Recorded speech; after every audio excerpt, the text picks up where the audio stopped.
Hi పిల్లలు, ఈరోజు మన కథ బంగారు బుట్ట కథ. ఒక చిన్న ఊరిలో రాము అనే రైతు ఉండేవాడు. రాము మంచి మనసున్నవాడు. ప్రతిరోజు ఉదయాన్నే లేచి పొలానికి వెళ్లి కష్టపడి పనిచేసేవాడు. రాము కష్టపడి పనిచేసినా అతని దగ్గర డబ్బు ఉండేది కాదు.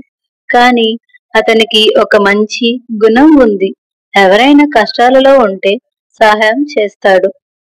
ఒకరోజు రాము పొలంలో దున్నుకుంటూ ఉండగా ఎద్దు కాళ్ళకి ఏదో గట్టిగా తగిలింది.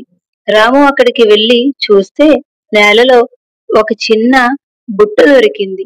అది సాధారణమైన బుట్ట కాదు, బంగారంలాగా మెరుస్తూ ఉంది. అయ్యో, ఎంత అందంగా ఉంది! ఎవరో పారేసి వెళ్ళిపోయారా అని రాము ఆశ్చర్యపోయాడు. అతను దాన్ని ఇంటికి తీసుకువెళ్లి గోదాములో పెట్టాడు. ఆ రాత్రి రాము నిద్రపోయాడు. మరుసటి రోజు ఉదయం గోదాములోకి వెళ్ళాడు. ఏమి చూశాడో తెలుసా? ఆ బుట్ట నిండా బంగారు నాణాలు ఉన్నాయి. రాము ఆశ్చర్యపడి ఆనందంతో చేతులు కొట్టుకున్నాడు.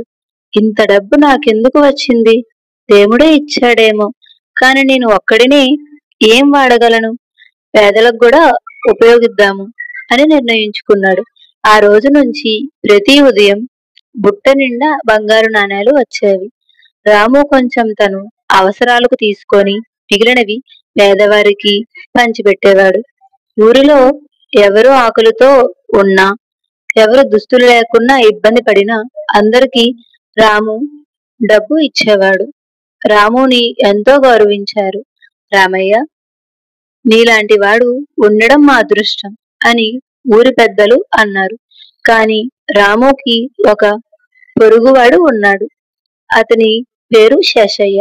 అతనికి మంచి మనసు లేదు.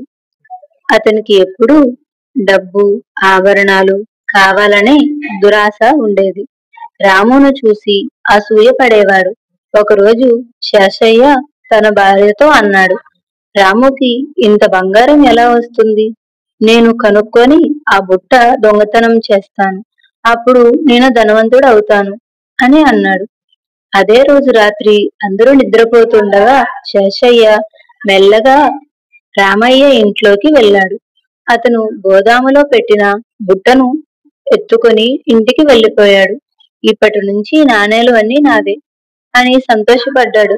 ఉదయానికి లేచి బుట్టలో చూస్తే అందులో ఏముందో తెలుసా? బంగారం కాదు, రాళ్ళు, కర్రలు, మట్టి గడ్డలు మాత్రమే ఉన్నాయి. శేషయ్య కోపంతో బుట్టను తన్నాడు. కాని ఎన్ని ప్రయత్నాలు చేసినా అందులో బంగారం రాలేదు. ఆశ్చర్యకరంగా మరుసటి రోజు బుట్ట మళ్ళీ రామయ్య ఇంట్లో కనిపించింది. మళ్ళీ బంగారు నాణ్యాలతో నిండిపోయింది. రాము అది చూసి నమస్కరించాడు. ఇది దేవుడిచ్చిన ఆశీర్వాదమేమో. ఈ బుట్ట దురాశ పడేవాడి దగ్గర ఉండదు, నిజాయితీగా ఉండేవాడి దగ్గర మాత్రమే ఉంటుంది అని రాము అర్థం చేసుకున్నాడు. ఆ రోజు నుంచి రాము నిజాయితీగా ఉండిపోయాడు. ఊరిలో పాఠశాలలు కట్టించాడు, బావులు తవ్వించాడు, వంతెనలు వేశాడు. ఊరిలో అందరూ సంతోషంగా జీవించారు. శేషయ్య మాత్రం తన దురాశ వల్ల సిగ్గుతో ఉండిపోయాడు. ఈ కథలో నీతేమిటంటే, దురాశ ఎప్పుడూ మంచిది కాదు. నిజాయితీ, మంచి మనసు ఉంటే అదృష్టం మన దగ్గరే ఉంటుంది. Please do subscribe